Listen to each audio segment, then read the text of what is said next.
fora da empresa, o índice de doença mental em homem é maior, né? Fora da empresa é. Mas dentro da empresa, as mulheres Dentro da empresa, mais. as mulheres adoecem mais. Por quê? No episódio de hoje do Rodricast, eu recebo o professor doutor Marcelo Ovaglio, jurista, advogado e referência nacional em direito do trabalho e compliance empresarial. O funcionário depende da empresa, a empresa também depende do funcionário, mas o funcionário com uma boa-fé maior, com certeza essas ações vão diminuir. Eu sou um dos juristas que, para eu propor uma medida judicial, eu preciso ter certeza absoluta de que aquilo é real, que aquilo efetivamente a gente vai ter sucesso na justiça. Não é uma aventura jurídica, senão eu não pego. Autor, palestrante e professor universitário, ele é conhecido por unir técnica jurídica com visão humana da relação entre empresa e colaborador. A prevenção é o segredo do direito.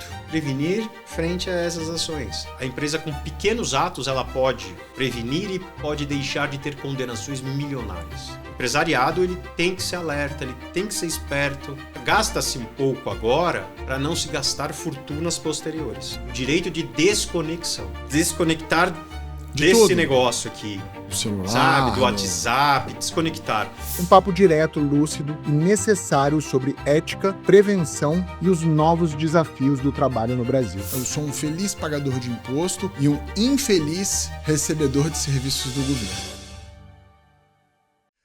Doutor Marcelo, bem-vindo. Muito obrigado. Estou à total disposição, Rodrigo. Cara, pergunta que não quer calar, né? Por que o sistema trabalhista brasileiro, judiciário, é o mais usado do mundo? Bom, primeiro pela história do direito do trabalho, né? Eu, como professor de direito do trabalho, direito constitucional, direitos humanos, eu tenho que falar um pouquinho a respeito. Pode ser que até seja um pouco chato, mas é importante dizer, né? Que o direito do trabalho foi criado para tentar nivelar certas situações. Tá bom? Nivelar o capital com a mão de obra. E isso gerou até encíclicas, né? Até uma encíclica papal, chamada encíclica Rerum Novarum, que falava que o capital depende do trabalhador e o trabalhador depende do capital. E aí, o que aconteceu? Em razão de certos princípios, dessas situações que se falava muito da época pós-revolução industrial, se falava muito de que, olha, os trabalhadores são sempre explorados, os trabalhadores são sempre explorados.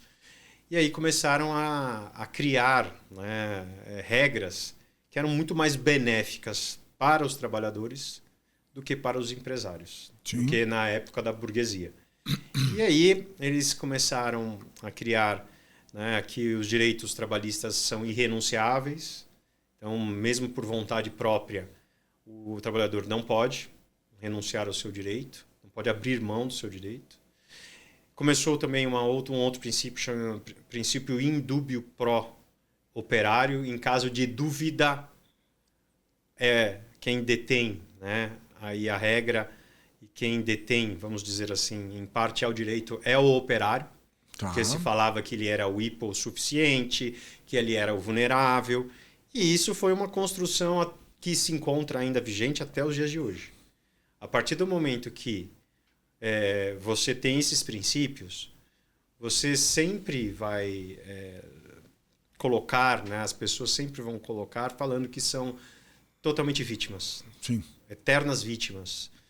E que o Poder Judiciário ele vem para equilibrar essa situação de exploração e assim por diante. Mesmo após a reforma trabalhista, mesmo após, ainda existe essa regrinha, vamos dizer assim. E aquilo que poderia diminuir muito, né, de preocupação para empresários, que são as ações trabalhistas, o TST ele já afastou a situação de custas, afastou toda a situação de justiça gratuita. Então, nós estamos ainda numa situação de que praticamente, vamos dizer assim, aquele que sai da empresa insatisfeito vai processá-la, vai tentar, de todas as maneiras, arriscar ganhar alguma coisa. Sim. Né? Então, essa é uma problemática. A partir do momento que a gente conscientizar, né, que o funcionário depende da empresa, a empresa também depende do funcionário, mas o funcionário com uma boa-fé maior, com certeza essas ações vão diminuir. E também, quando as ações, ao serem promovidas e não houver o direito para aquele trabalhador, ele seja condenado, né? Em custas processuais, em honorários advocatícios para outra parte, porque muitos têm, né, o costume de propor medidas judiciais. E eu sou um dos juristas que, para eu propor uma medida judicial, eu preciso ter certeza absoluta de que aquilo é real. Sim. Que aquilo, efetivamente, a gente vai ter sucesso na justiça. Não é uma aventura jurídica, senão eu não pego. E da mesma forma, quando eu estou pela empresa, eu também prezo também no sentido de que a empresa ela tem que respeitar os direitos mínimos para que depois não venha dizer de que foi mal orientada, mal assessorada, não teve a consultoria adequada. Mas ainda nós estamos ainda com uma massa de ações trabalhistas enorme e é o grande problema do nosso aspecto empresarial, né? Por causa dessa insegurança jurídica com o número de ações cavalar que nós temos. Eu trabalhei em multinacional durante muitos anos e em cargo de liderança, e a gente via a quantidade de pessoas que colocavam as empresas na justiça, né? Por coisas devidas e por coisas não devidas. E às vezes, mesmo por coisas não devidas, você tinha uma situação de ganho de causa para o colaborador. E esse acaba sendo um sistema que penaliza o empresário e eu acho que penaliza também o profissional. Porque hoje, se você for, eu brinco, né? Se é empresário, cara, seu passivo trabalhista já ferrou a sua empresa. Porque toda empresa hoje é um passivo trabalhista ambulante. Fato. Fato, real. Né? E isso é um problema que quando ele não é equacionado, isso vai para o custo do serviço, isso vai para a folha de pagamento, isso vai para várias outras iniciativas que você tem que fazer um cálculo de uma margem para que você consiga existir. Porque senão você vai... mas se você fizer tudo certo, não há o que temer. Sim. Infelizmente a gente tem esse risco. Porque numa relação de longuíssimo prazo, é muito difícil ser tudo certo o tempo todo, tudo ali, o horário que não sei o quê. Não tem o que você falou, como ele não pode abrir mão, o direito ele está ali, né? E a gente acaba vendo uma situação de excesso de direitos, né? Desculpa te interromper, sim. Só para bater um ponto também, que eu posso dar como culpa, são os profissionais do direito indecentes. Sim. Então, um profissional do direito ele tem que ter um mínimo de razoabilidade e um mínimo de decência. Quando ele observa que aquela ação, né, que ele vai propor e que ele analisou não cabe, não faça o pedido. Porque senão ele vai também trazer problemas para a própria vida dele. Sabe? A partir do momento, entra no custo do Brasil. E vai entrar no bolso dele também. Entra no custo do Brasil. Esse é o grande ponto. Isso é uma coisa que eu vejo demais e que as pessoas acabam não fazendo essa análise. E aí a gente... Sempre tem um podcast antes, a gente foi almoçar antes do podcast, né? E a gente estava conversando sobre muitas empresas e muitos profissionais, principalmente, usam a seguinte frase, né? No longo prazo eu já fui promovido. Ou seja, não estarei mais aqui. Então não importa, faz errado mesmo e amanhã essa bucha cai na mão de alguém. Só que ela cai na mão da sociedade como um todo. Né? E a gente vê uma situação, às vezes, de excesso de direitos, de excesso de guerra, e a gente vive num momento de uma briga narrativa política muito intensa no Brasil, que coloca, né, a população, tenta pelo menos colocar a população contra o empresário.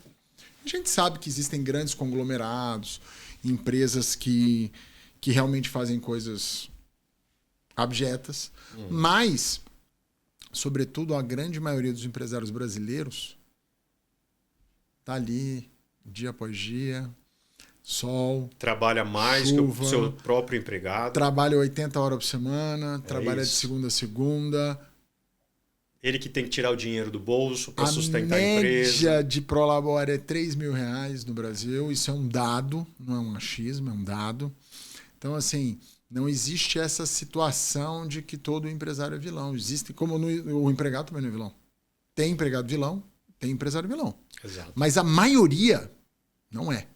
E uma coisa que é importante, e aí você falou da figura do profissional da advocacia, né, do advogado, todas essas empresas aonde eu saí, eu recebi uma enxurrada de ligações de escritórios de advocacia. E eu vou te falar, Marcelo, eu saí já tem 10 anos no mercado financeiro e eu recebo ligação até hoje. 10 anos, foi o que vocês querem, 10 anos depois. Exato, até prescreveu a situação. Né? Você não tem nem como mais discutir. E aí as pessoas ainda ligam. Então, assim, que telemarketing é esse, meu amigo? Então, já existe ali o que você falou, é uma engrenagem, né?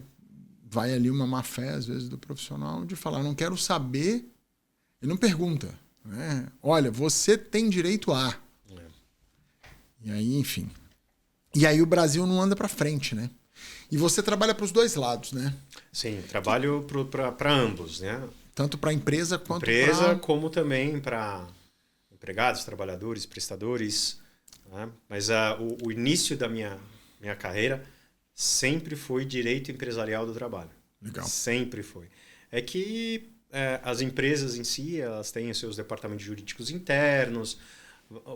Houve durante todo esse período aí de 25 anos que eu atuo, mudanças, obviamente, também em razão dos meus estudos. Então, você acaba tendo um viés mais para certos temas. Esses temas daí não são tão interessantes para as empresas. Então, a gente tem uma mescla lá no escritório. Então, tem muita coisa, né, de pessoa física. Sim. E coisas também de pessoa jurídica. E a pessoa jurídica sempre, né, vamos dizer assim, não sempre não, mas na maioria das vezes, a gente trabalha com a prevenção. A prevenção é o segredo do direito. Prevenir. Prevenir frente a essas ações. A partir do momento que você consegue fazer o ato preventivo documental, sim, né, aí você não tem o que temer dentro de uma medida judicial. Ou seja, eles estão criando uma situação, que a gente vai falar logo mais, que é NR1, né? Isso. Eles estão criando uma situação para estancar um pouco e proteger um pouco mais as empresas também. Você acha que a pejotização melhorou isso ou piorou? Ou criou mais ali um argumento para ter questionamento legal e jurídico? Pejotização, né? A pejotização, ela é uma prática já de inúmeros e inúmeros anos. Sim. Né? Hoje, vamos dizer assim, está tendo até uma grande discussão no STF sobre a legalidade ou ilegalidade. Sim. Está mais para legalidade ou para ilegalidade? Está mais para legalidade, mais uma legalidade desde que atenda a certos requisitos. Tá bom. Então, a tendência do STF é julgar que é possível, né, termos pejotização, só que essa pejotização ela sempre vai levar em consideração a qualificação do profissional que está ali. Tá. Porque a partir do momento que ele sabe que ele está sendo contratado como um PJ, ele tem ciência também que ele não tem os direitos como de um empregado seletista. Esse é o grande ponto. Ele tem ciência na contratação, ele goza de não pagar o imposto e depois ele entra no processo. Exato. E aí que vem a grande questão da boa-fé, da ciência, da pessoa. Né? Ela tem... Se essa pessoa tem noção do que ela está aceitando, obviamente aquele contrato ele tem que ser considerado válido. Sim. Porque ele não foi forçado. E o que é considerado ter noção? Grau de ter instrução? Ter noção, então, grau de instrução. Né?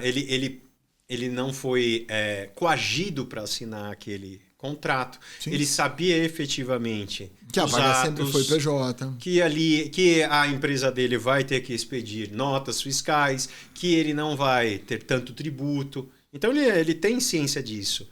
Não é o caso... O caso que é irregular, ilegal, é aquele que a empresa obriga o cara. Sim. Aí sim. Aí, quando a empresa obriga, ele está quebrando com um dos requisitos, né, naturais do indivíduo, que é a manifestação de vontade. A empresa está obrigando ele. Aí é diferente. E aí quando você fala de obrigando, é quando há uma conversão de CLT para PJ?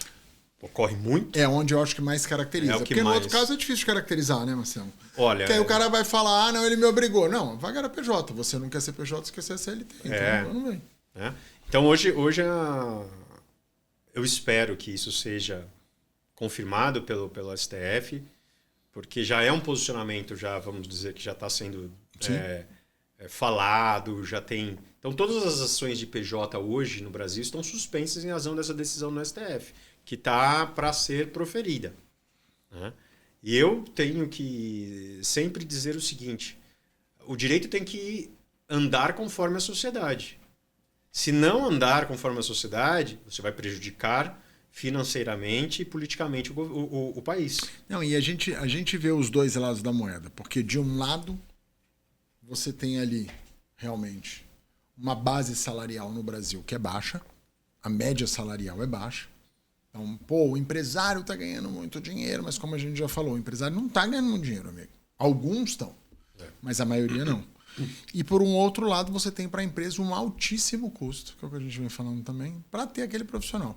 A pejotização é uma coisa que auxilia na velocidade de contratação, abertura de vaga. Você consegue jogar uma parte maior ali para a pessoa, ela paga menos imposto também. Então, assim, nem tudo não dá para ser perfeito, né? Mas eu gosto muito do modelo, mas eu conheço muito empresário, Marcelo, que teme por esse modelo. Conheço muita empresa que todo mundo era PJ e eles foram aos poucos transformando em CLT. Na tua orientação hoje, um empresário que trabalha numa empresa de serviço, você acha que esse cara é mais jogo para ele e juridicamente melhor ele ter uma equipe em que ele contrata por contratos de trabalho na PJ ou manter na CLT? Depende.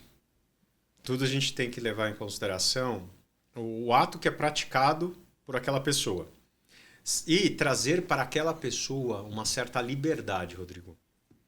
Então, por quê? Para não ter problema, né, de PJ, o PJ ele tem que ter autonomia. Sim. Autonomia. Ele tem que assumir o risco dele, do trabalho. E ter autonomia significa que ele tem o poder de ajustar a sua vida dentro da empresa também. Sim. Não horário, o seu horário. Se ele é home office, se ele é presencial. Que vai optar. A liberdade, eu sei que é muito difícil isso, mas ele tem que estar com a liberdade nas mãos. E ele tem que cumprir com as regras do contrato, né? E aí o contrato ele vai mostrar exatamente, olha, você assume o risco da sua atividade, você tem a liberdade, você tem as folgas, você pode trabalhar em qualquer momento, você pode trabalhar para outra empresa, você pode ser substituído por outro também da sua empresa, porque daí você quebra também os requisitos da relação de emprego, né? Sim. Então você quebra a subordinação, você quebra a pessoalidade. Eu sempre trabalhei minhas equipes sempre foram PJs, né? Acho que eu nunca tive um CLT na minha empresa. E quando a gente tinha escritório, é mais complicado, porque aí você bota horário, porque senão fica uma bagunça. Mas hoje todo mundo é home office. Todo mundo. E é isso. Um entra, começa a trabalhar às 7 da manhã, outro às 9, a hora que... Tem um objetivo, você tem que entregar essa demanda aqui. É isso. E aí... é muito bom, desculpa interrompê-lo, mas é muito bom, eu vejo isso lá no escritório. Sim. Quando era o tradicional da época do meu pai, vamos dizer que daí tinham hora para entrada, hora para saída, eram seletistas, os advogados... Todos eram seletistas. Depois... Até pra você dar um bônus pro cara é difícil. Porque daí pode discutir de incorporação ao salário, aí vem uma regrinha de direito que é pelo ou para o direito. Então, conforme foi evoluindo, né, essa situação de independência e autonomia, lá no escritório a gente começou a falar, olha, as pessoas ficam muito mais felizes, né, tendo o seu horário, a pessoa que está lá, né, que você contrata como PJ, pode prestar também para outras empresas o seu serviço. Então ela pode ganhar muito mais. Eu incentivo isso. É muito bom. Eu falo para a galera que trabalha comigo, você pegou algum job esse mês? Não, que você está esperando o quê? Exatamente. Ah, mas você tem fim de semana, você tem não sei o quê, pega os jobs. Aumenta a sua renda. Porque eu falo, você é um empresário. Seja um empresário. Né? E eu vejo que a maioria está feliz.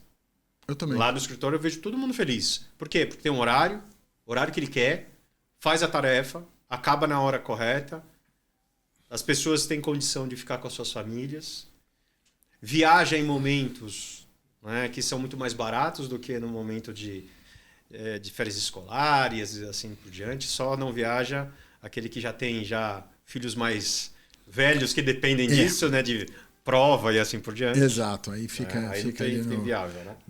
Sai da opção, né? E você falou de viagem, né? O PJ, ele tem direito a férias ou não? Não. É uma questão... Férias é um direito trabalhista. Sim. Tá? A partir do artigo 7º ali da Constituição Federal. Você sabe o que eu fiz lá no escritório? Meu irmão mora nos Estados Unidos e lá tem um sistema que eu gosto muito. A cada mês trabalhado, você tem 2 dias de folga que você pode tirar da maneira que você quiser. Desde que você avise com tantos dias de antecedência. Ótimo. E você não pode juntar mais de 10 dias seguidos.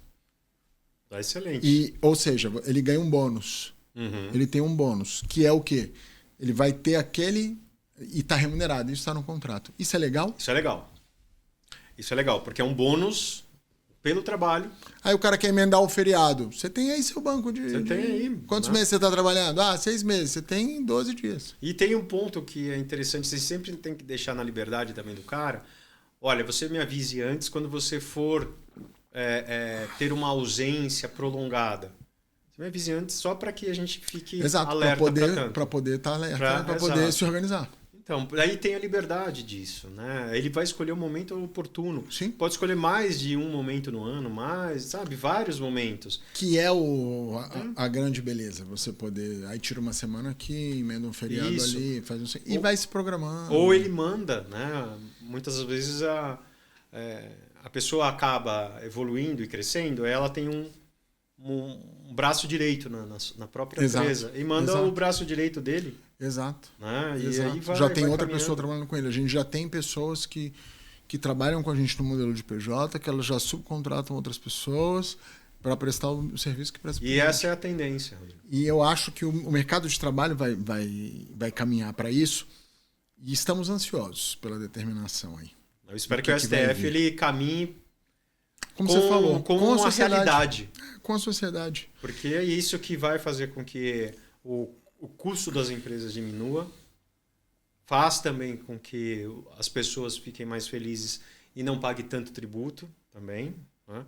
E aquilo que você pagava de verbas trabalhistas vai servir de investimento. Com investimento, você vai ter mais emprego. Mais emprego, você vai ter mais riqueza. E vai circular isso na sociedade. É assim que vai se desenvolver um país. Outro tema que está muito estampado em todos os lugares é a questão da escala. O que você acha dessa situação hoje? A escala do funcionário? A escala do funcionário, CLT. Então, isso eu entendo que já é um passado. Isso é uma coisa arcaica já. Você não tem que escalar o funcionário em si, né?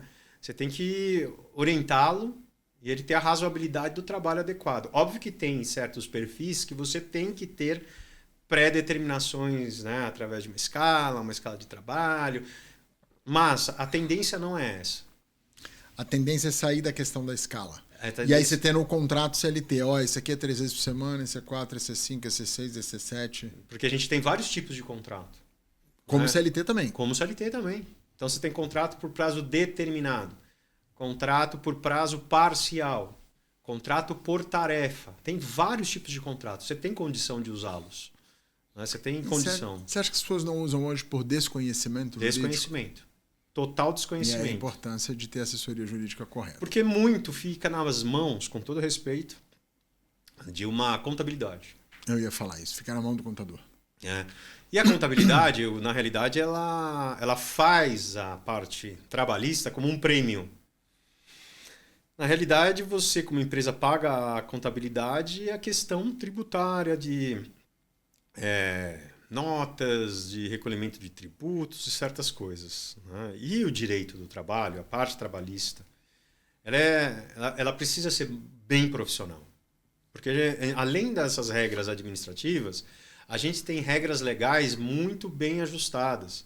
E se você não tiver conhecimento dos tipos de contrato, dos horários, dos tipos de pessoas, você pode, né, mesmo tendo boa fé, você pode praticar um ato incorreto por uma má orientação. Exato. Que é o grande risco. Que é o grande risco. Você tem que ter profissional, na sua empresa, você tem que ter um profissional que tenha experiência e tenha conhecimento dessa área, porque é a área que mais demanda judicial nós temos. E é onde mais vai dar default na empresa. Vai. Porque dá default. Vai. A empresa quebra. Exatamente. É isso, e isso é muito... vamos dizer assim, é muito preocupante porque só aumenta. As ações demoram para concluir. E você não tem certeza... Eu ganhei na primeira instância. A empresa ganhou na primeira instância. Mas pode vir na segunda instância e vem uma condenação. Então, aquilo que você estava... A provisão era 0, pode se transformar em 100, 200 mil. Sim. Da noite para o dia. Sim. Né? Então, a gente tem que ter essa noção. Se a gente investe... Veja que para mim não é um custo, é um investimento. Se você investe em assessoria e consultoria prévia com um bom profissional, a empresa, da mesma forma, ela está investindo em não ter custos reais futuros. Isso não é uma piada porque é verdade, mas eu tinha uma empresa com um sócio e aí eu falei para ele, vamos contratar uma assessoria jurídica. Aí ele falou, não, é caro. Eu falei, não é. Ele, não, é caro. Eu falei, a gente não tem demanda nenhuma, é barato. Chega com uma demanda para contratar para ver. E é o que você falou. Né? Quando você vai no preventivo, como é lindo. Sim. Como é um outro mundo. Eu falo que todo mundo tem que ter um bom advogado, tem que ter um bom contador, porque faz muita diferença. Faz muita diferença. No Brasil diferença. faz muita diferença. Porque se a gente for na situação de eu vou arriscar, não faça. Não faça porque é uma situação que vai explodir no futuro. E agora é isso, reforma trabalhista, reforma tributária. E para o leigo é um mar de situações. Né? Antigamente, você conseguia navegar algumas coisas. Com a tecnologia, você não vai conseguir navegar muita coisa, não. Cada vez menos, e o governo está se esforçando muito para cobrar a sua devida parte e entender qual é a sua devida parte, o que para mim não tem problema nenhum. Eu sou um feliz pagador de imposto e um infeliz recebedor de serviços do governo. Sim. Né? Acho que o imposto é devido, tem que ser pago, mas eu, como beneficiário ali dos serviços que o governo presta, aí eu sou um insatisfeito. Todos nós. Cara, você tem mestrado, doutorado, pós-doutorado, 6 livros publicados. Isso. Essa paixão pelo estudo vem de onde? Bom... Porque você é novo. Eu tenho 49. Né? Jovem. Obrigado, hein? Eu tô com 48. Eu podia falar, não, é mais jovem é 48. Então. E o direito é apaixonante. Então, desde o início, né, da faculdade, eu tive uma inspiração, né, que é meu pai. E meu pai é o meu grande professor. Tá? E, então, ele me ensinou tudo, vamos dizer assim, independentemente dos meus professores, né, da minha carreira. E o meu pai sempre atuou na área de direito empresarial do trabalho, dentro de empresas. Ele trabalhava dentro das empresas. Dentro de empresas. Legal. Meu pai foi durante muitos anos, né, diretor jurídico de empresa grande, bem pesada, de empresa de montadora, na época daquelas grandes greves, na década de 70, década de 80. Ele era advogado de montadora. Ou seja, seu pai conversou com o sindicato no momento em que era rabo de foguete. Que era guerra. Que tinha ABC. ABC, lá mesmo. Que tinha piquete, que fechavam empresas, quebra-quebra, ameaça.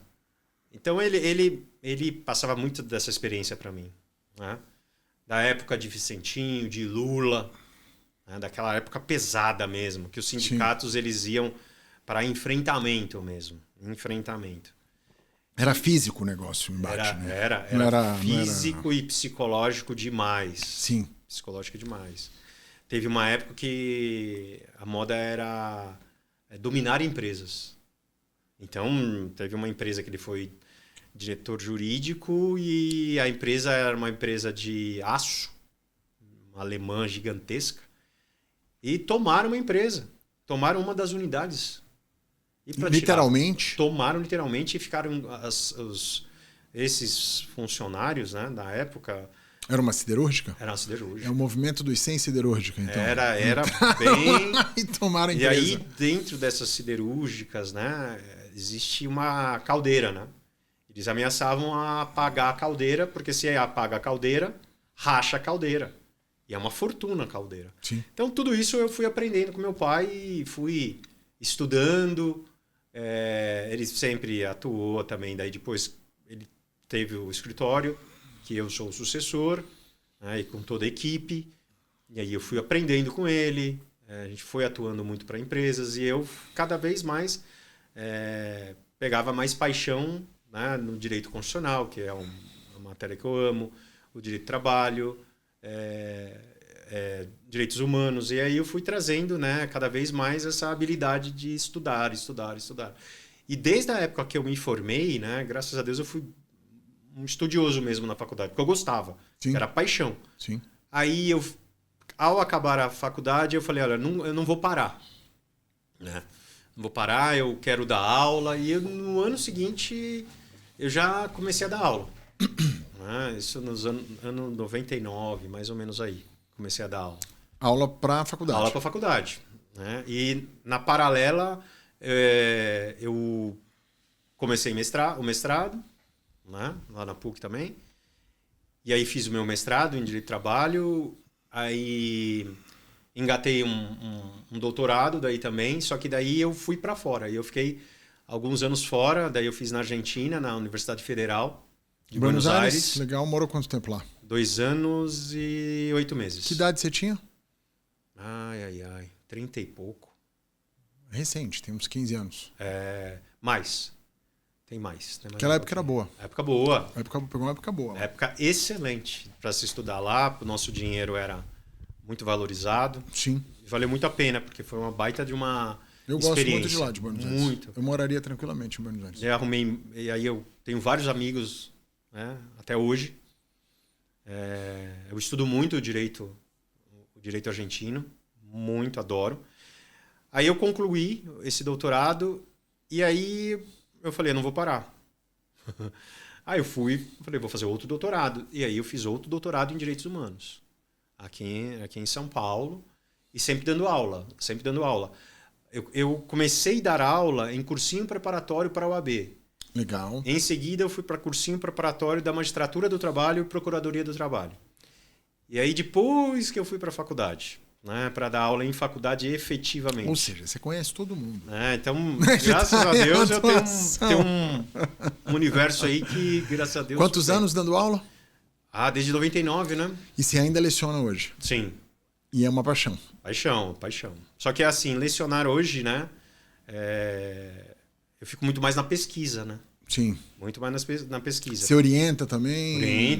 Tem muito orientando, né? Tanto de mestrado como de doutorado. Legal. Porque depois desse segundo doutorado eu fiz pós-doutorado. Meu primeiro pós-doutorado foi na Universidade de Messina, na Itália. Tá bom. E depois eu fiz outro pós-doutorado na Universidade de Salamanca. Porque daí já foi para um viés um pouco diferente, que é de pessoas com deficiência. Sim. Né? Direitos humanos das pessoas com deficiência. Então, hoje eu estou muito mais no mestrado, doutorado, em cursos, né? E caminho desse jeito. E você, com toda essa bagagem, você pensa em de alguma maneira, um dia entrar para o poder público, seja numa secretaria, alguma coisa nesse sentido? Não um cargo eletivo, mas um cargo mais executivo? Já tive vontade, mas vamos dizer assim, graças a Deus eu tenho um nome hoje, tenho uma imagem que foi muito difícil de construir. É difícil no Brasil. Né? As pessoas acham que é fácil, mas não é. Muito difícil. Eu prefiro continuar no meu sonho e não me aventurar numa situação que pode fazer com que a minha imagem seja destruída da noite para o dia. Sim, que é o risco da exposição pública. Exato. Né? Eu já tive muitos momentos que eu falei, eu quero ser candidato XYZ por causa do meu alcance. Mas você pensa, poxa, óbvio que você sempre faz tudo na sua vida com honestidade. Tudo na sua vida com honestidade. Mas será que lá eu também terei oportunidade de praticar os meus atos com honestidade? Esse é o grande ponto. Né? Um sistema que que convida... Tem suas regras, né? que convida para certas situações. O sistema tem situações. suas regras, né? Então, dentro do poder público, não tenho muito interesse. Eu posso atender ao poder público quando houver necessidade. Sim. Mas trabalhar num ministério, trabalhar numa secretaria, não tenho muita vontade, não. Eu pensei muito em cima da questão dos direitos humanos, né? E você também atua com a parte de defesa de pessoas com neurodivergência, acho que no próprio trabalhista também acho que é um bom ponto para a gente falar das doenças mentais, né? Sim, sim. Que isso a gente está tendo uma explosão. Vamos falar de neurodivergente primeiro. O que teve de avanço? No direito, se nós olharmos legislação por legislação, nós temos uma das mais modernas do mundo. É mesmo? Que legal. Então a gente tem, quando a gente fala de pessoas neurodivergentes, a gente tem uma lei moderníssima, chama Lei Brasileira de Inclusão.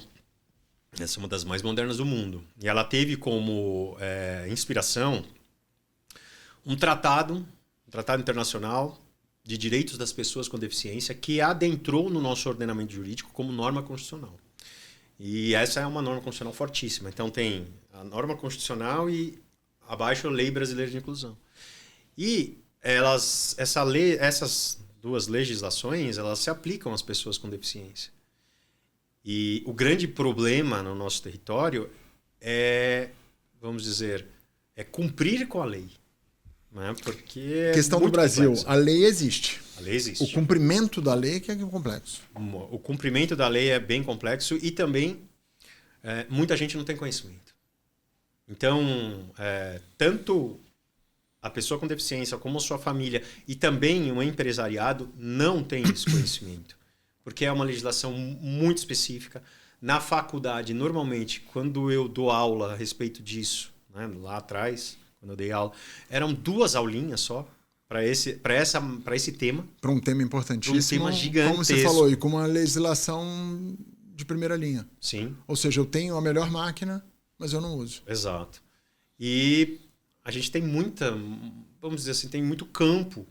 Até porque agora começaram as explosões, e isso eu já tinha visto lá no meu doutorado, lá, que gerou um dos meus livros, sobre síndrome de burnout. Sim. Lá, a síndrome de burnout não era nem tão conhecida. Né? Então, se confundia a síndrome de burnout lá naquela época. Quando eu estou falando naquela época, foi 2005. Tá. Lá se confundia com ansiedade, se confundia com depressão, síndrome do pânico. E aí houve uma... Mas lá eu já, como eu fui para fora, eu já estudei o burnout fora. Então, já estava bem desenvolvido. Agora, de 10 a 5 anos para cá, é que o burnout foi reconhecido como doença laboral. E agora, não só o burnout. Uma explosão, né? Uma explosão, porque na minha própria pesquisa, né, desde 2005, eu continuei nessa mesma linha de pesquisa, nós estamos falando de 33% a 34% dos trabalhadores com burnout. Por que você acha que isso está com um volume tão alto? Você acha que a pandemia teve um impacto nisso? A pandemia gerou isso porque houve muito isolamento. Né? Então eu acabou. Acho que a pandemia deu uma. Então você acaba quebrando, né? O ser social acaba sendo destruído nessa hora. E fica isolado. Muita gente não estava acostumada a ficar isolada. Então isso pegou muito. E houve também um desenvolvimento de excesso de serviço. Então, a exploração não pode ocorrer, porque senão essa pessoa ela começa a ter certos gatilhos. Além disso, infelizmente, nós temos 2 figuras assim que são bem ruins, né? Que é o assédio moral, né? E o assédio sexual.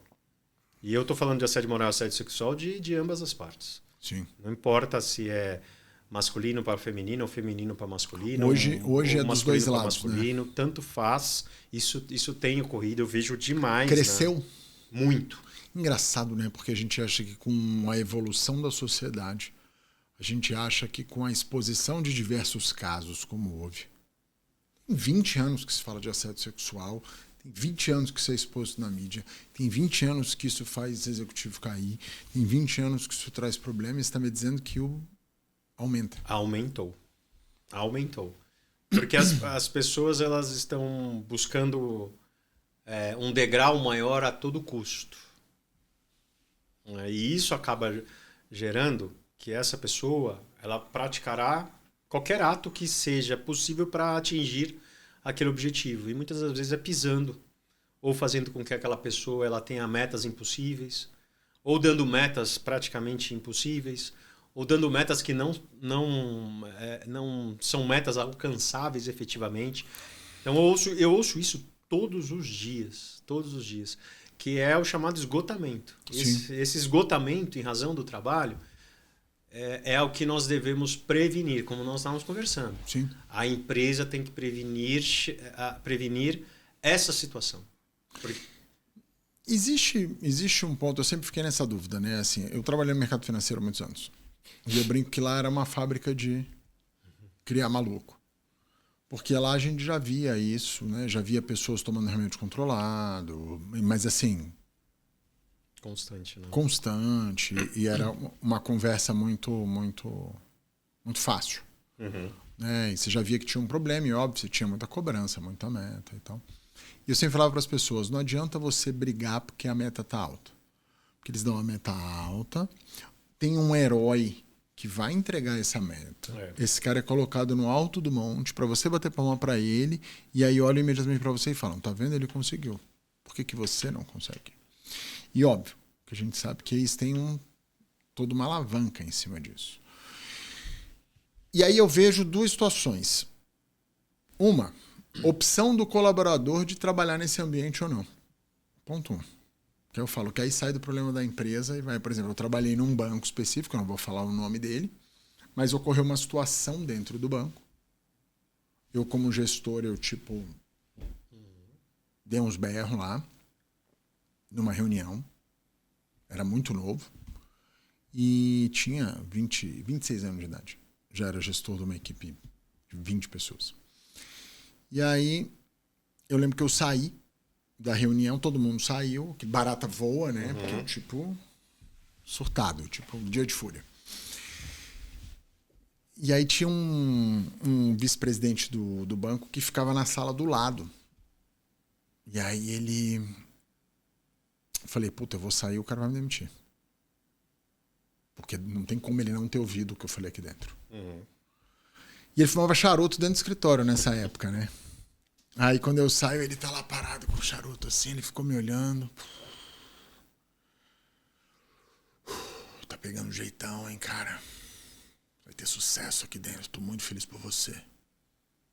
Nesse dia, Marcelo, eu falei, eu preciso sair desse banco agora. E aí, questão de 90 dias, eu já fui para uma outra instituição. Por quê? Porque eu falei, a instituição vai me modelar para esse caminho, não é um caminho que eu concordo, e isso é valorizado aqui dentro. Então, vai tirar de mim o quê? O que eu tenho de pior. Talvez para o acionista vai ser ótimo, mas para mim e para as pessoas que vão trabalhar comigo, não. E era um banco muito quente. Realmente era um banco muito quente. E aí você tem a opção de sair. Sim. Você tem a maioria dos colaboradores, e aí por diversos motivos, né? Não vamos ser levianos aqui, de que, porra, não faz atividade física, não se alimenta direito. Não... Mas aí tem milhares de coisas. Ah, mas fica 2 horas no trânsito. Então tem uma problemática muito grande. E aí eu sempre fico com essa dúvida. O quanto é uma responsabilidade 100% da empresa e o quanto é uma responsabilidade compartilhada entre cidadão, empresa e sociedade? A empresa ela só será responsabilizada quando a gente conseguir provar que a doença psicossocial, aí eu posso ampliar, foi decorrente do trabalho. E quem é que tem que provar isso? O empregado. Então esse chama-se o ônus da prova, né? O ônus da prova. Então nada é automático. Nada é automático. Né? Então, a partir do momento que você tem uma doença psicossocial, se fala em burnout, o burnout tem já regras, tem portaria do Ministério do Trabalho, tem regra na Organização Mundial da Saúde que fala que que o burnout só existe em razão do trabalho. Tá bom. Tá? Ou seja, diagnosticou burnout é por causa do trabalho. É muito provável que o sucesso da medida judicial, né, ocorra. Sim. Muito provável. Muito. Aí vai para um perito, para um psiquiatra, psicólogo. Sim, sempre. Vai ter uma... Só que junta, né? Só que daí a gente também tem que provar para o juiz esse nexo de causalidade. Tá? Porque pode ser que aquilo que a gente ouve na hora, que foi identificado, diagnosticado com burnout, pode ser que não seja burnout. Sim. Então, por isso que vai ter uma perícia, por isso que o juiz vai ouvir testemunhas, por isso que o juiz vai verificar a documentação. E aí vem o que nós estávamos falando, a prevenção. A prevenção é o segredo da empresa. A prevenção é o segredo do jurídico empresarial. Tá? E o empresário ele tem que olhar o seguinte, não é só contrato que você tem que se revestir. Você tem que se revestir de toda e qualquer situação lá dentro da sua empresa. Você tem que olhar como que o seu gestor está tratando com os demais funcionários, como que são as determinações, como que aquilo está sendo planejado. Será que ele não está planejando alguma coisa que é prejudicial a alguém de propósito? Então a gente tem que ter isso em mente. Porque isso pode gerar uma doença. Então a gente tem que ficar alerta. Porque quem assume o risco da atividade, isso está na CLT, artigo 2º e 3º da CLT, sempre é o empregador. Sim. Que infelizmente é isso. Então ele tem que ter a responsabilidade de ficar vigiando. Né? Que existe dentro do direito, né? Um tipo de responsabilidade chama culpa in vigilando. Tá? Então a gente tem que levar em consideração isso. Então o profissional, o empresário, a partir do momento que ele vigia e ele previne, com certeza ele vai andar muito melhor. Muito melhor. E tem que prevenir doenças. Porque hoje, não é que é uma moda. Não é uma moda. É que as doenças estão sendo identificadas. É isso que eu ia te perguntar. Tem mais doenças novas Tem mais doenças evoluindo. No meu próximo livro que vai ser publicado, existe uma síndrome também, que ela não é na realidade ainda não é um diagnóstico. E aí eu peguei na medicina alemã, artigos científicos que falam sobre Born on. Né? Tem o burnout e tem o born on. Born on é o início do burnout. Só que daí nem a empresa e nem o empregado acreditam que aquela pessoa vai chegar naquela vai situação. chegar na doença. Tá? Então esse é o momento da prevenção. A pessoa Isso ocorre em geral qual o horizonte de tempo antes da nave bater? Obviamente é conforme pessoa para pessoa, claro, né? Pela situação do organismo vivo. Mas a gente está falando que você tem starts. O primeiro start já vai fazer com que você verifique se aquela pessoa vai desenvolver uma doença mental ou não. Como é que você isso que eu te identifica isso? Como que o funcionário identifica em si? Sim. E como que o empregador pode identificar isso? O empregador ele identifica isso quando ele tem por trás dele uma parte de saúde ocupacional competente. Porque daí nos exames, né, de ocupacionais periódicos, se forem bem feitos, com certeza tem algum indício ali. Sim. Né? Então, o prontuário médico do funcionário é muito importante. Porque ali pode ser que tenha 1 atestado, 2 atestados, pode ser que ali já tenham indícios do desenvolvimento de alguma coisa. E o empresário ele tem que deixar o canal aberto.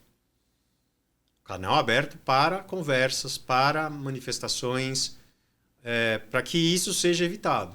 Porque é possível evitar. É possível evitar. É possível reverter? Nessa possível. Fase de burn-on consegue reverter? É possível reverter. Né? Por uma equipe multidisciplinar, por uma equipe interdisciplinar, com psicólogo, com psiquiatra, com medicação, com exercício físico, com prazer de ficar, né, naquilo que ele tem de hobby. ele tem que desligar no momento que ele tem direito de se desligar.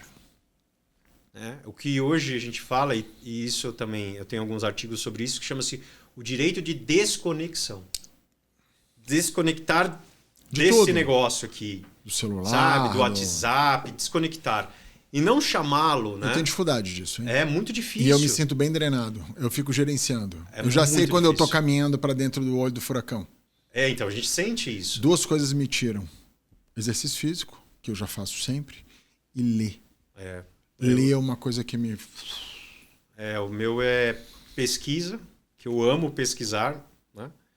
Ler dentro das pesquisas, e aí bem mundo globalizado, juntando o direito, claro, né? Sim. E exercício, né? Por causa da minha vida já sendo esporte durante muitos anos. Então, isso ajuda demais para o funcionário, dá qualidade de vida para ele.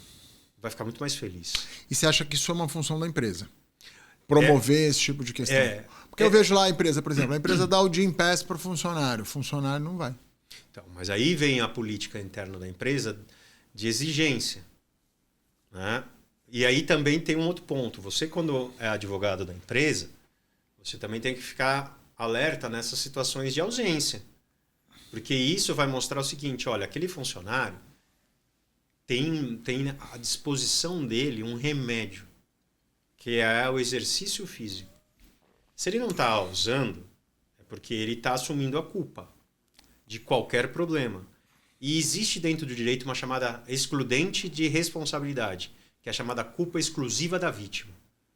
Então, o empresário ele tem que ficar bem alerta com essa lista de presença do funcionário na academia. Porque se foi colocado à disposição é porque a empresa está tendo custos e a empresa está tentando fazer com que aquela pessoa tenha qualidade de vida e mental. Exato. Então, isso é muito importante. Né? Então, veja como que a empresa, com pequenos atos, ela pode prevenir e pode deixar de ter condenações milionárias. O empresariado ele tem que ser alerta, ele tem que ser esperto. Né? Gasta-se um pouco agora para não se gastar fortunas posteriores. Isso tudo está compreendido na NR1? Nem tudo. A NR1 ela é uma norma técnica, né, regulamentar. Você, inclusive, está fazendo um livro sobre isso. Estou fazendo um livro sobre isso. Quando que lança? Provavelmente janeiro, fevereiro de 2026. Você vai ter que voltar, então. Voltarei com lançar prazer. O livro aqui. Se Deus quiser. Volto aqui e mostro os detalhes aqui. E como que é hoje? Como que a NR1 está ajudando as empresas? E o que... Por enquanto, a visão... A partir do momento que houve, né, a mudança através da portaria, né, porque foi uma portaria que entrou em vigor agora em 2025, ela inseriu a regra de que é necessário fazer o mapeamento no controle de riscos ocupacionais da empresa de doenças psicossociais. Então, mostrar que para cada cargo, mostrar para cada pessoa que ali trabalha, quais são os riscos psicossociais decorrentes do exercício da função. Do exercício da função. Cara, as empresas não estão habilitadas a fazer isso. Não, é muito difícil. E muito complexo. Muito difícil, né? Então, ou seja, tem um campo de consultoria gigantesco. Gigantesco. Todas as empresas têm que praticar isso. Todas as empresas. E vai ser obrigado e fiscalizado? Sim. A fiscalização ela só vai entrar em vigor em maio de 2026, que as multas começam. É agora. É agora. Mas a NR já entrou em vigor. Então, esse momento é o momento de você adaptar a sua empresa. E como que você vai adaptar a sua empresa? Primeiro, adaptar os seus programas de gerenciamento de riscos. E junto, obviamente, com um médico, com um pessoal de saúde ocupacional, com um jurídico adequado que saiba a respeito disso, porque senão vai ficar errado. Ou você vai colocar um gerenciamento lá, um programa de gerenciamento de risco, aí você vai colocar lá que lá naquele cargo o risco é gigantesco. Aí você vai perder uma medida. Você tem que colocar a realidade. Tem que tomar muito cuidado, porque é muito subjetivo isso. Então a empresa ela tem que se adaptar nessa parte documental, mas ao mesmo tempo ela também tem que praticar certos atos preventivos, com palestras, né, com cursos, com treinamento, com análise de cada um daqueles funcionários que ali se encontram. Aqueles que já estão sendo afastados, você já tem que atuar de forma preventiva, você tem que dar para esse funcionário meios para que ele tenha a saúde adequada, né? Ele tem que ter, né, saídas para voltar a ter saúde. Tá sendo se colocado vem se colocando uma situação de que você fica mais da metade da tua vida acordada dentro da empresa. Sim. Certo? Então, a responsabilidade da saúde mental tem que ser trabalhada ali dentro. Porque dentro do que a gente vem conversando, as pessoas estão cada vez com mais problemas de ordem psicossomática e psicossocial, multifatorial. E o trabalho é um deles. E óbvio que o que você vê do lado de fora vai se manifestar dentro da empresa, porque é onde o coletivo está junto. Então a frustração do lado de fora vai vir para dentro. Porque tem pessoas que são muito mais vulneráveis do que as outras. Sim.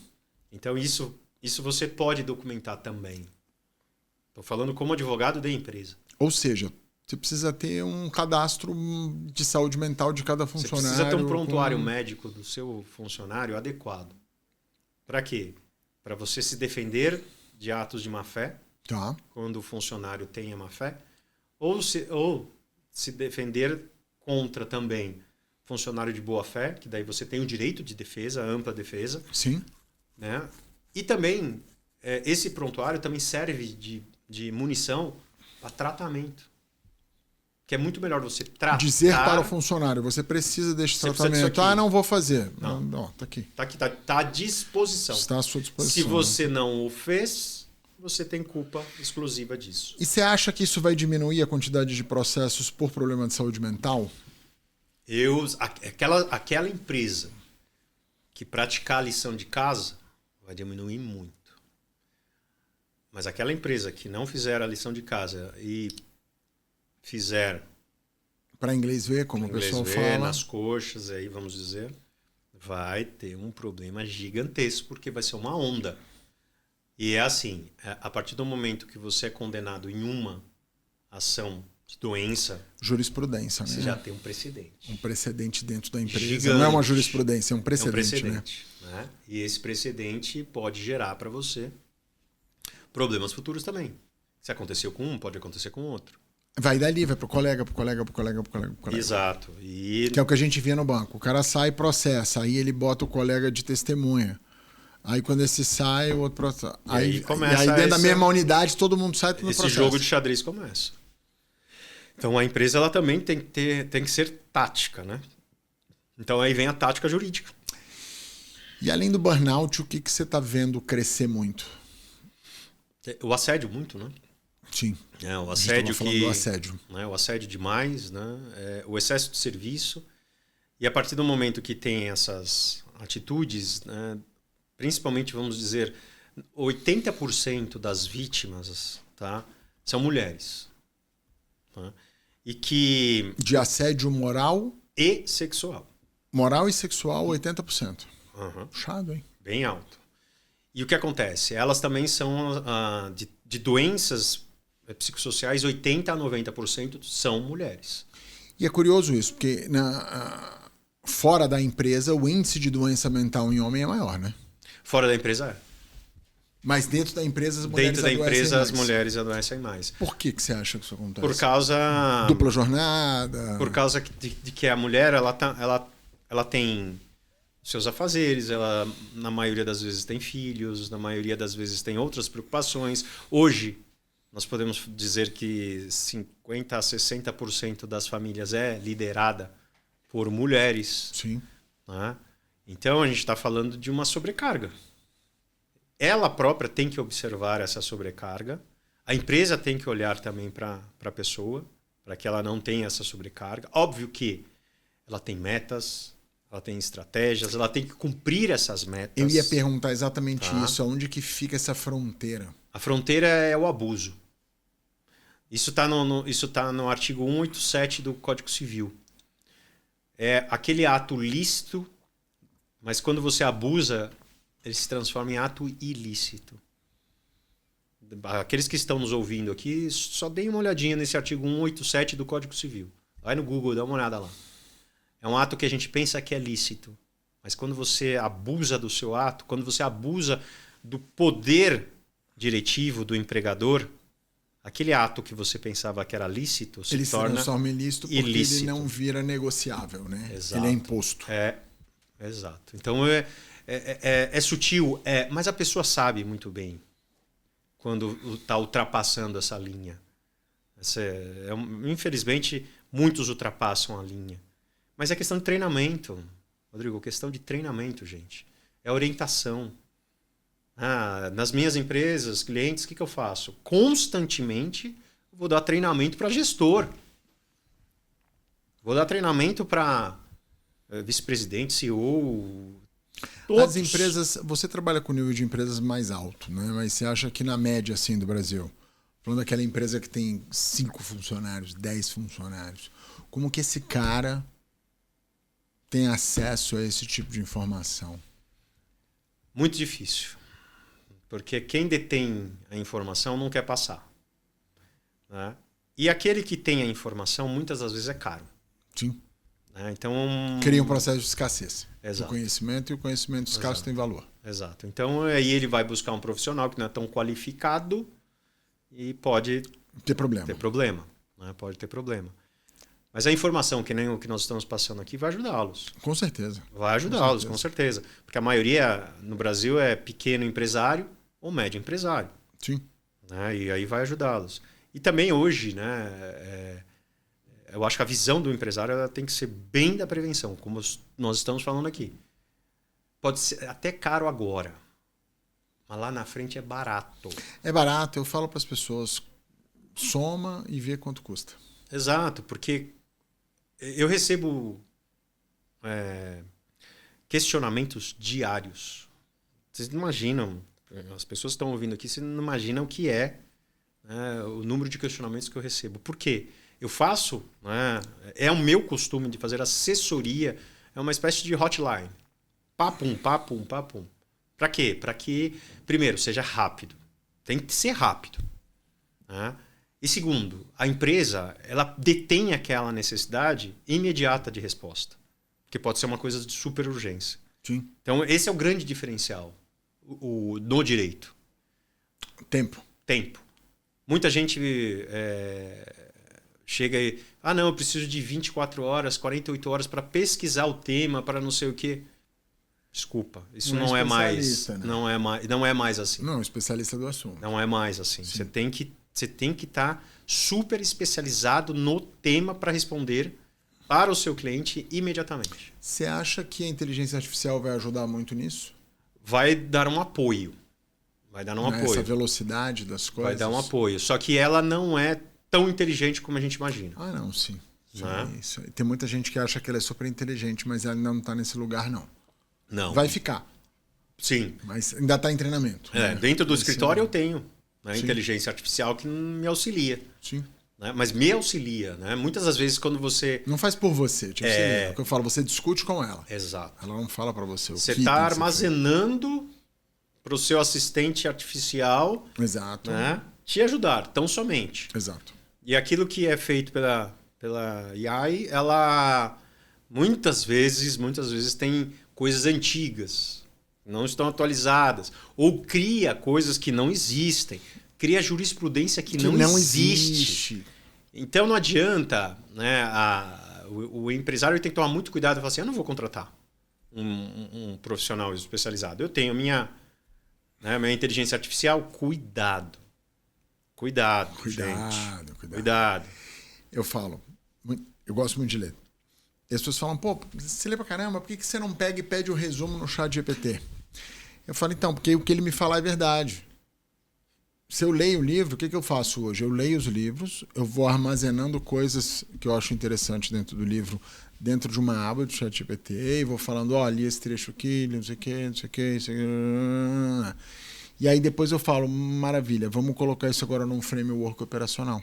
Uhum. Só que aí eu consigo olhar, e eu acho que no direito é a mesma coisa para o especialista, e falar, isso aqui que você me trouxe não está no texto. Isso aqui eu não vi. De onde veio isso aqui? De onde não sei o quê. Você refuta a informação. E se você não refuta... E a inteligência artificial ela é genérica. Muito. E no direito você tem que ser muito específico. Sim. A grande diferença do sucesso dentro de uma medida judicial é ser específico. É aí que você faz... É aí que você consegue ganhar. É quando você encontra ali o exato, pelo. O pelo, exato. É isso. Você achou o alfinete. Antes da gente terminar, eu queria te perguntar, você é muito atuante na rede social. Sim. Você responde muita pergunta, você tá lá sempre, coloca suas palestras, suas coisas, suas entrevistas e tal. Como foi para você essa jornada? Porque eu tenho muito amigo que é advogado e eles falam, pô, não, mas o advogado não tem que se comunicar na rede social. Eu falo, cara, o Ives Gandra tá se comunicando. Então você coloca o rabinho entre as pernas e atue. Vai fazer. Quem não sabe quem é o Ives Gandra? Um dos maiores constitucionalistas e tributaristas da América Latina. Com quantos anos ele tá? Perto de 90 ou mais de 90? Mais de 90. E faz conteúdo todo dia. E um belíssimo conteúdo. E ele é um fenômeno. Né? Como foi para você? A adoção da rede social pro teu escritório? O início foi, vamos dizer assim, desafiante. Mas o que é legal, porque como eu gosto de dar aula, é uma paixão, é um amor eterno, começou a ficar mais natural. E aí eu comecei a falar, comecei a orientar, a ajudar. Hoje já é bem mais natural. Poderia falar muito mais. Mas eu prefiro falar casos bem específicos, pontuais, mostrar as informações que são corretas. E depois, né, abrir, né, como nós estávamos conversando, abrir mais situações de negócio, cursos, mentoria, assim por diante. Esses são os planos futuros. Mas eu sempre ajudo, sabe, Rodrigo? Muita gente entra em contato comigo e eu ajudo do mesmo jeito, não importa. Quando você entra para os meios sociais, eu acho que você também faz parte, né, de um colaborador gratuito para aquilo. A gente estava falando sobre isso no evento no final de semana, que cabe aos líderes liderar. E uma parte da liderança é a expansão de voz.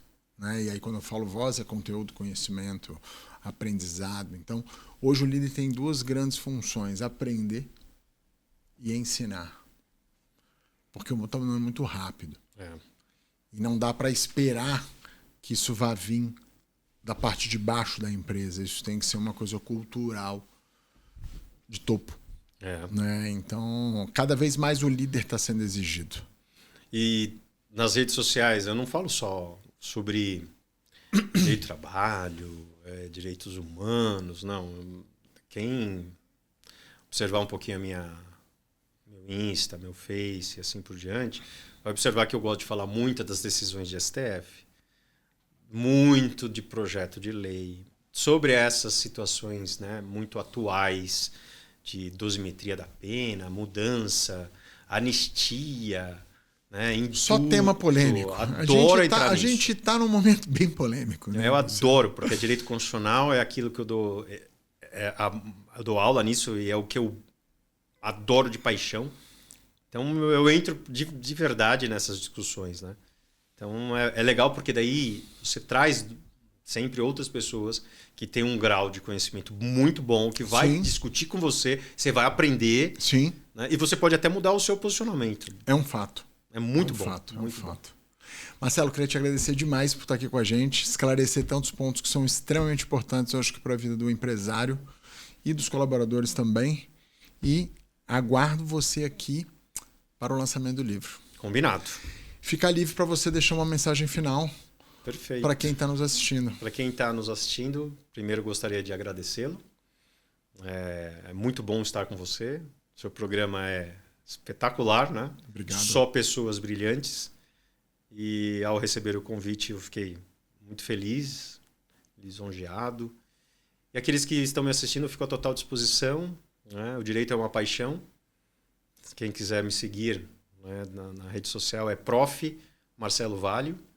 Lá tem muita coisa de direito, né? Tanto para a pessoa física como para a pessoa jurídica. E também tem um pouquinho da minha vida, né? A minha vida social, pessoal, porque eu coloco lá mesmo para mostrar que eu sou o verdadeiro, que muita gente fica situação, será que aquela pessoa existe, não existe? Eu já tive esses tipos de pergunta. Será que o Marcelo não é uma criação porque falo de muito tema? Não, é verdade. Por isso que eu gosto de mostrar que eu existo. E eu fico à disposição e só tenho a agradecer. Obrigado. Marcelo, o prazer foi nosso te receber aqui. Obrigado mais uma vez. Obrigado vocês pela audiência do Rodricast e aguardem os próximos episódios.